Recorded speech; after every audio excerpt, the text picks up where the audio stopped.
le monde, j'espère que vous allez bien et que vous avez passé un très joyeux Noël en famille, que vous avez bien mangé, que vous avez été gâtés et puis surtout que vous avez passé des bons moments, c'est le plus important. Moi tout s'est bien passé de mon côté, j'ai un peu enchaîné les repas de Noël. Voilà, ça c'est le petit avantage inconvénient d'avoir une famille recomposée, c'est que Noël ça dure une semaine. Donc voilà. Mais bon, en attendant, donc comme j'ai pas déballé encore tous mes cadeaux, je peux pas trop vous en parler. Donc en attendant, voilà, je vais vous faire mon bilan BD du mois de décembre et il est plutôt bien rempli. Donc je vais commencer tout de suite par une bande dessinée qui est assez, qui est un peu conséquente. C'est l'adaptation BD du Dahlia Noir, le célèbre roman donc de James Ellroy. Certains d'entre vous connaissent sûrement le film de Brian De Palma. Alors moi je n'avais vu que le film, je n'ai jamais eu vraiment le courage de lire le roman, bien qu'il soit dans ma palle. Mais voilà, mon exemplaire est un peu vieux et puis bon, j'avais d'autres choses à lire avant, bref. Donc je me suis dit que la bande dessinée était plutôt un bon compromis. Donc je me suis lancée dedans, j'étais bien contente de retrouver l'ambiance de l'histoire et du contexte, parce que ça se passe voilà, dans les années 50. Et puis j'aime bien cette ambiance. Et voilà, donc j'étais assez ravie de retrouver euh, cette ambiance, encore une fois, et l'intrigue du roman, enfin de l'histoire. Voilà, j'ai trouvé que, bon, même sans avoir lu le livre, c'était un peu compliqué, donc je vais me baser sur le film. J'ai trouvé que ça respectait bien l'histoire, le déroulement de l'histoire. Je me répète un peu aujourd'hui, je suis un peu fatiguée, désolée. Donc voilà, alors c'est vrai que comme c'est une adaptation BD, ça se passe un peu rapidement, mais tout est là, on comprend bien. Donc c'est quand même assez sympathique, elle fait à peu près 200 pages, donc c'est quand même assez conséquent. Le seul point un peu négatif de cette bande dessinée, c'est les dessins. Je vais vous montrer un peu ici. Voilà, j'ai bien aimé les couleurs, mais j'ai trouvé que le trait était un peu grossier et du coup j'avais parfois du mal à distinguer tous les personnages. Donc ça m'a un peu gênée parfois dans ma lecture. Mais sinon voilà, j'ai trouvé que c'était une très bonne adaptation BD. Et puis il me manque plus qu'à lire le roman maintenant. C'est vrai que ça m'a bien remis dedans. Alors même si bon maintenant je connais bien l'histoire et je connais la fin, je me demande vraiment comment ça passe avec les mots de James Ellroy. Donc je lirai sûrement le roman l'année prochaine. Ensuite, je me suis mis à jour dans les Walking Dead. J'ai donc lu le dernier tome paru, qui est le tome 21, et qui s'appelle Guerre Totale, il va s'afficher ici. Bon, je vais passer très rapidement dessus parce que, voilà, pour ceux qui ne sont pas à jour, j'ai pas envie de spoiler des éléments. Ce que j'en ai pensé, c'est que j'ai été un peu déçue parce que voilà, ça fait quelques mois que je suis à jour dans les parutions, donc j'attends les prochaines. Et puis voilà, j'ai eu l'impression d'avoir attendu pour pas grand-chose parce que ça se répète un peu. Le schéma reste un peu toujours le même depuis le début et c'est vrai que ça devient un peu lassant. Il se passe pas grand-chose et puis bon voilà, on est presque sûr de ce qui va se passer et du coup ça m'a un petit peu déçue. Les personnages, j'ai pas l'impression qu'ils évoluent beaucoup. Voilà, on a toujours Rick qui fait aucune concession, qui est le leader tout le temps et puis voilà, les autres personnages qui le suivent un peu. Bon, voilà, j'ai pas trouvé ça vraiment transcendant. Je m'attendais peut-être à quelque chose d'autre. Et puis j'espère vraiment que dans les tomes prochains, ça va se différencier un petit peu. Voilà. J'ai aussi continué une série dont je vous avais déjà parlé dans un précédent bilan. C'est la série Echo, donc une série de 6 comics américains qui raconte l'histoire d'une jeune femme qui est celle-là ici, Julie Martin, qui se retrouve prise dans un grand complot nucléaire et qui se retrouve surtout avec une espèce de combinaison comme ça d'un alliage sur tout le corps et qui lui confère certains pouvoirs. Donc voilà.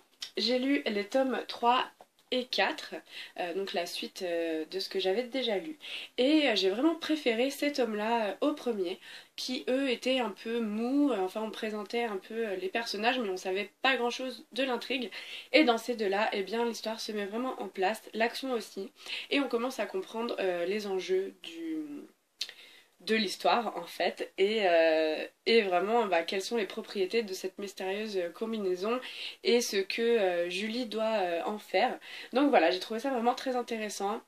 J'ai lu les 2 tomes très rapidement et j'étais d'ailleurs un peu frustrée de ne pas avoir pris la suite à la bibliothèque en même temps parce que voilà, j'ai vraiment très envie de savoir comment ça se termine. Et puis voilà, les dessins sont assez classiques pour des comics, c'est en noir et blanc mais c'est assez clair et voilà, c'est assez agréable à lire. Donc voilà, c'est une série qui me plaît beaucoup, que je vous recommande. Que je vous recommande si vous aimez bah, les comics et la science-fiction. Et voilà, c'est très bien. Donc je pense que je vais aller très vite prendre les 2 derniers à la bibliothèque et je vous en parlerai probablement lors du bilan de janvier.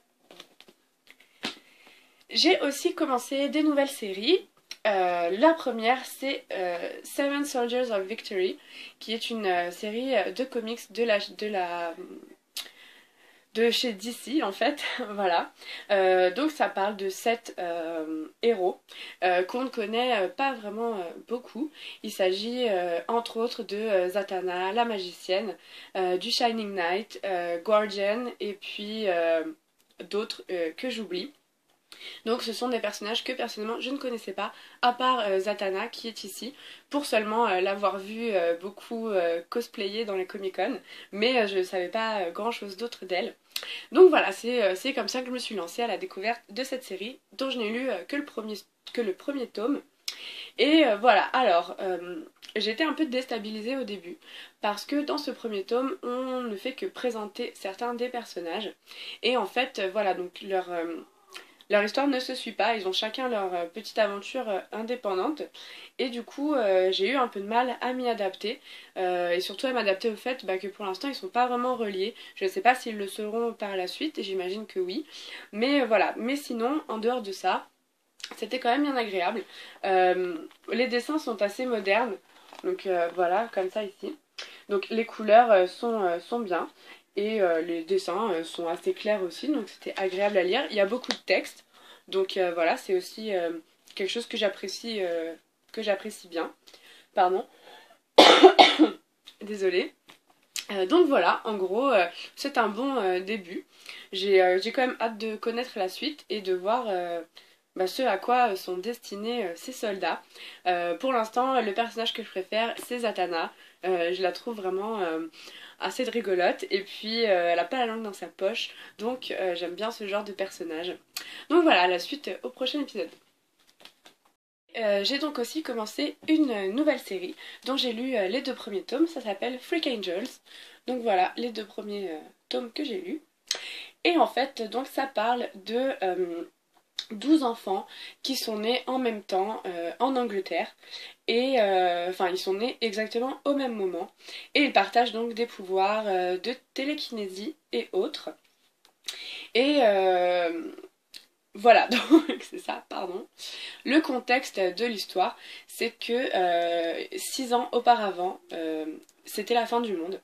Donc voilà, et il reste ces enfants qui ont maintenant plus de 20 ans et qui doivent surveiller le reste de la population qui habite donc à Londres. Et ils sont un peu les gardiens du quartier de Whitechapel. Donc voilà, c'est un peu ça le pitch de départ. Donc j'ai commencé par le premier tome ici, dans lequel bah, on rentre tout de suite dans l'histoire. Le contexte est mis en place. Donc voilà. Mais ce que j'ai un peu regretté, c'est que bah, tout se passait très vite. On arrivait au cœur du truc sans vraiment bah, comprendre qui était qui, qu'est-ce qui s'était passé. Enfin voilà. Et dans le tome 2, par contre, celui que. Enfin, je l'ai préféré au premier, parce que c'est dans celui-là qu'on présente vraiment les personnages et qu'on en sait un peu plus sur leur histoire. Donc voilà, j'ai trouvé ça plutôt bien finalement, même si le début m'avait un peu laissé perplexe. Les dessins, bon, bah, sont assez classiques. Je trouve qu'ils ressemblent un peu à des personnages de manga par moments. Mais voilà, c'est assez clair, les couleurs sont assez sympas. Enfin bon, c'est pas le meilleur exemple parce que là c'est un peu en sépia vu que ça se passe dans le passé. Mais sinon, bon voilà, les couleurs voilà, sont pas mal. Donc voilà, c'est une série très sympa. Bon, qui m'a pas... j'avoue que ça m'a pas énormément transcendé pour le moment, mais je lirai la suite avec plaisir pour savoir ce qui se passe. Donc voilà. Et bien ça y est, c'est terminé. Je vous ai présenté toutes les bandes dessinées que j'ai lues au mois de décembre. Comme vous le voyez, ça a été assez bien rempli, je suis assez contente. Et du coup voilà, je vous retrouve très très vite avec une nouvelle vidéo. Et en attendant, je vous souhaite une très bonne fin d'année. Et je pense qu'on se retrouve en fait l'année prochaine. Donc voilà, amusez-vous bien, profitez bien des derniers jours de 2014. Et je vous retrouve très vite. Bye!